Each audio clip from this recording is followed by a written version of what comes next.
गांव के एक किनारे पर राम, सीता और उनका बेटा अर्जुन रहते थे। तीनों में बेहद प्यार था, लेकिन अर्जुन बचपन से ही बहुत बीमार रहता था। हर मौसम बदलते ही उसे तेज बुखार हो जाता। उसकी सांसें फूलने लगतीं।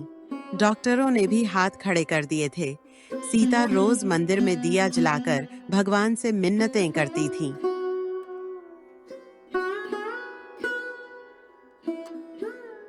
एक रात जब राम चिंता में डूबा हुआ था, तभी गांव के सबसे बूढ़े साधु बाबा उनके दरवाजे पर आए। उनके सफेद बाल और चमकती आंखें देख राम चौंक गया। साधु बाबा बोले, दुखी क्यों है बेटा? राम ने रोते हुए अर्जुन की हालत बता दी।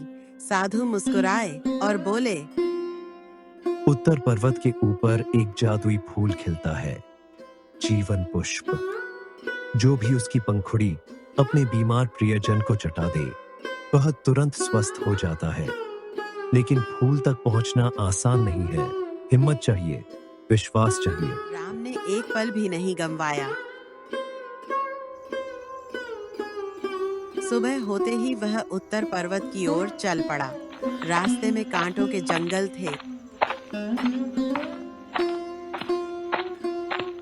डरावने जानवर थे, लेकिन राम का हौसला अडिग था।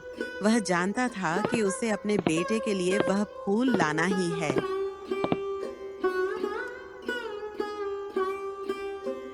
3 दिन की कठिन यात्रा के बाद वह उत्तर पर्वत की चोटी पर पहुंचा। वहां उसने चमचमाता हुआ नीला फूल देखा, जिसकी पंखुड़ियां चांदनी जैसी चमक रही थीं। जैसे ही वह फूल तोड़ने गया, एक आवाज गूंजी। दृश्य शक्ति ने पूछा, जो भी इस फूल को ले जाना चाहता है, उसे एक सवाल का उत्तर देना होगा। सबसे बड़ी ताकत क्या है, धन, बल या प्रेम? राम ने बिना झिझके कहा, प्रेम। अदृश्य शक्ति हंसी और बोली, सही उत्तर, लो यह फूल तुम्हारा हुआ।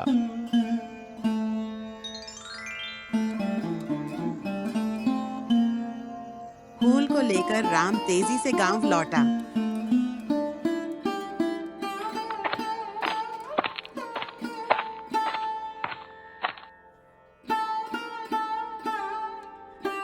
जैसे ही सीता ने फूल की पंखुड़ी अर्जुन के मुंह में रखी, चमत्कार हो गया।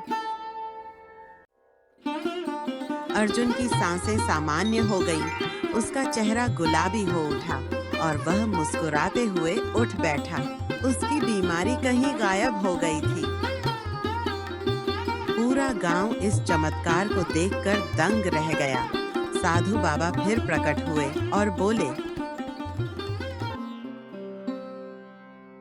याद रखो, सबसे बड़ा जादू प्रेम और विश्वास का होता है। जब तक यह तुम्हारे दिलों में है, तुम किसी भी कठिनाई को जीत सकते हो। उस दिन के बाद अर्जुन न केवल स्वस्थ रहा, बल्कि गांव का सबसे तेज और बुद्धिमान बच्चा भी बन गया। राम, सीता और अर्जुन की कहानी वर्षों तक गांव में सुनाई जाती रही।